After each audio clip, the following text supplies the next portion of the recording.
Hell's Power Over Earth, 7 Locutions to the World from September 20 to 26, 2014. The first locution from Mary on September 20, Going from Light to Darkness. Come, I want to take you into the darkness of hell. Only then can you understand the events that are taking place and the hideousness of sin.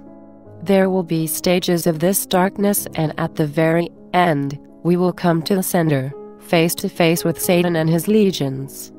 The road from light into darkness begins slowly. It is like a twilight. The person still believes, still practices their faith, but in certain areas of life they begin to leave God's law behind. Attractions grow that were never tolerated before. Religious practices become secondary and routine. The flower is cut off from its deep roots of faith and no longer draws nourishment from the soil. The person can no longer fight the culture and soon becomes one with it. The joys found in religious practices fade and the heart is consumed with worldly goals. The soul becomes powerless in the face of temptations and more succumbs to a lifestyle that it would previously have rejected. The soul has not yet fallen into darkness, but it skirts the edges, stumbles often, rises slowly and is greatly weakened while Satan waits for his moment, ready to claim a soul that had lived in light. The second locution from Mary on September 21, Satan's Network. Sometimes the earth trembles, the skies grow dark and the waves are in turmoil, as happen with hurricanes, earthquakes and tornadoes. All of these are symbols of the destructive powers of hell. A force is released which disturbs the existing order. Although some earthly manifestations have a satanic root, hell's greatest powers are shown in human events like anger, disputes, misunderstandings, breaking of promises, destruction of relationships, greed, scandals, sometimes a complete and sudden destruction of what seemed so stable. These powers of hell do not break forth in natural disasters but within the human person. All are subject to these powers, and many mistakenly believe that these are human misunderstandings or human errors. Really, hell is breaking loose and, if not overcome, the powers will keep spreading. Satan wants only to destroy, to tear down, and to ruin. However, the powers of hell reach another level when they fasten upon hearts which are committed to evil, twisted hearts which have made evil decisions and deliberately chosen evil paths. Satan raises these people up, gives them places of authority, fills their pockets with money, lavishes upon them great political powers, protects them from their enemies, and keeps them in power until they no longer serve his purposes. These people are everywhere, in the world and in the church, in business and in education, in politics and in science. Without knowing it, they form a network of evil that protects each other and fights for the same causes. They are intelligent, powerful, accepted by many, often well-groomed, highly educated and even charming. They persuade others, lead causes, and are brilliant in speech. They have no love for the truth and see no evil in breaking God's law. All is expediency, whatever gains their distorted goals. Society is on the brink because Satan owns so many thousands of people. Their passions are disordered and their egos dominate their thoughts. They are his vanguard, his instruments in leading the world over the brink, where it is now headed unless the powers in my immaculate heart are soon released. No human mind can detect Satan's network and no human force can destroy it. Only the woman clothed with the sun is his worthy adversary. The third locution from Mary on September 22, Fact to Face with Hell. Before leading to the important conclusions, I must take you face to face with this kingdom of hell, for it is truly a kingdom, with a hierarchy and members, tightly knit and under the leadership of Satan, whose name as an angel was Lucifer, the bearer of light. I must open your eyes and you must see. There can be no mistake, no claiming that the kingdom of hell is just a name for impersonal evils that inevitably happen in human events. No, the kingdom of hell is persons. Fallen angels are persons with intellect and free will. They have used their free will to reject light and to choose darkness, to reject love and choose hatred, to reject service and choose pride. They are bound to each other by their no to Jesus Christ and to His kingdom of light. They contain every possible evil and seek only to pour it forth upon mankind, of whom they are extremely jealous because human persons have a chance to replace them on their heavenly thrones. This kingdom of total darkness and complete evil constantly breaks forth into human history, destroying the good and promoting destruction. This kingdom is intelligent and powerful, always keeping itself hidden unless it serves their purpose to be known and seen. Unaware of this intelligent, powerful, evil, destructive and well-organized kingdom, human beings cooperate with it, find some aspects attractive, dabble in its powers and open their hearts to becoming a member. All of this, I will explain further. The fourth locution from Mary on September 23, turning the world into a hell. Let us pierce to the very heart of hell, which is the free will of all the angels who rejected the light. By their own choice their wills are filled with an unquenchable fire. God made them angelic persons with the most piercing intellects and the firmest of wills, mighty angels in His image and likeness, far outstripping any human person. It is impossible to conceive the perfection of the angelic beings or the great powers which they received. However, when invited to use these powers for love and for service, they were blinded by their own perfections and cried out with one voice, "We will not serve." Immediately, all of their great powers turned in upon themselves. Their free choice began an eternal fire because their wills chose only themselves. In that moment, hell began in the heart of each fallen angel. They hated themselves and each other and were bound together in this fire of hatred. Such are the flames of hell, which now spread so rapidly in human history and can be seen everywhere. Do not say that the destructive fires of Syria, Iraq, ISIS, the Ukraine and Gaza are human fires. They are the fires of hell, flowing from the hearts of those who would turn the whole world into a hell. This is the mystery I am trying to reveal. The fifth locution from Mary on September 24, Satan's use of the Syrian revolution.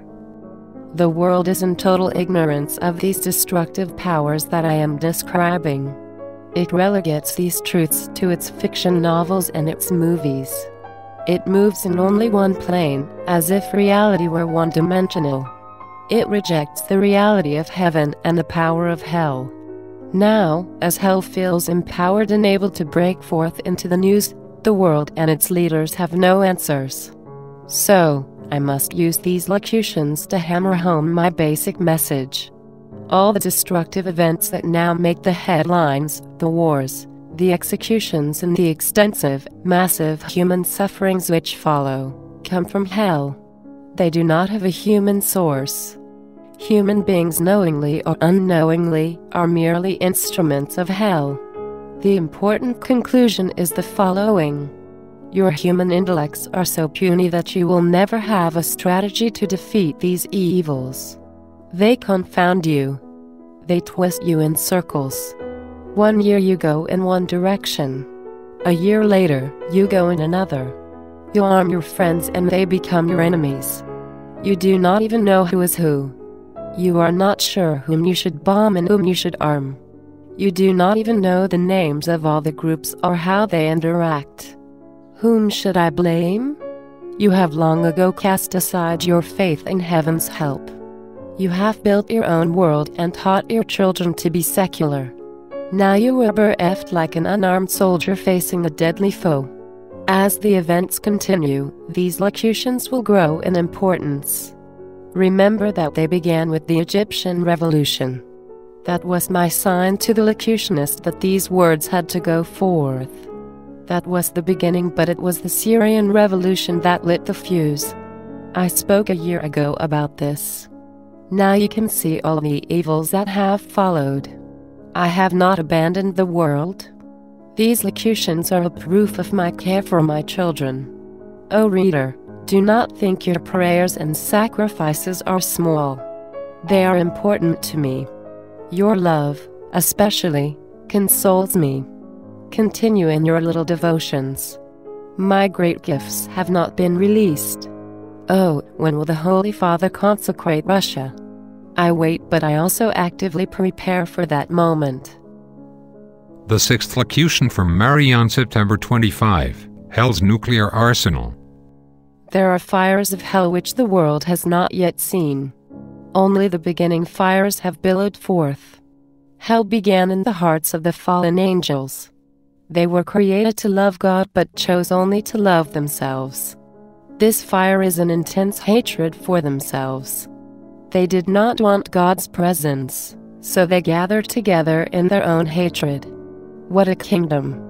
Highly intelligent and powerful creatures are inexorably linked together by the fires of hatred.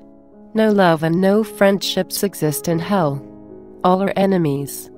From this cauldron of unimaginable hatred comes forth the destruction and suffering on earth. The door was opened by man's own rebellion and a refusal to serve God. The effects can be seen by all, especially in the intense hatreds and violence of the Middle East. Hatred, suffering, destruction, these are the clear signs of hell's presence and power. I teach all of this to underscore the total inability of mankind to put out these fires. Sometimes, human efforts multiply and spread the fires. Now, I come to the heart of my teaching: nuclear weapons. In all of these conflicts, conventional weapons have been used. Their power is great but still limited. Although Satan has not yet reached into his nuclear arsenal, the weapons are being made ready and soon they will find their way into the hands of those who will gladly use them. At that moment, the world will come to a point which it has never reached: nuclear arms in the possession of hell itself. That is the combination which must be feared. People will ask, what are we to do? Always I answer that human solutions do not exist, but heaven will cast down another fire, a more powerful fire. The Heavenly Father has already placed these fires in my immaculate heart. For almost a century, I have been speaking of these fires and all the blessings they contain. Over and over again, my central message has been about world peace. These fires must come forth. Yet who clamors to have them released? Especially in the Church, the great silence prevails. Changes must happen quickly. I do not want the annihilation of the nations. The seventh locution from Mary on September 26, seeking to destroy everyone. Hell seeks to control everyone and every aspect of earth. Earth is a kingdom that it dearly covets. Earth is quite different from both heaven and hell. On earth everyone lives in time. There is a past, present and future. Earth has a history of events and God's plan for earth unfolds day by day. Hell sees its great opportunity. It can interfere, change or even destroy that plan. For hell, earth is a place where it can get back at God and steal from him his own creatures. This is the reality I am trying to reveal. Hell seeks to control everyone, every event and every aspect of earth. Hell is inexorable. It has no free will. It marches along a path it does not choose, a path of total hatred. As such, every person must be their target. Hell plots on the individual level, the national level and the international level. It plots in the heart of every person and in the gatherings of world leaders. Its plans are total. Every aspect of human life is analyzed. Every part of its plan fits together. Such is the kingdom of hell, about which man knows so little and is totally defenseless. Have I made my case? Do you see now how important is the fire in my immaculate heart? Do you not want me as your companion on the journey? Is it not foolhardy for the Church to set me aside? I have made my point and revealed hell's secrets. Let this word go forth. I will now reveal heaven's secrets and the steps which the Father wants to happen.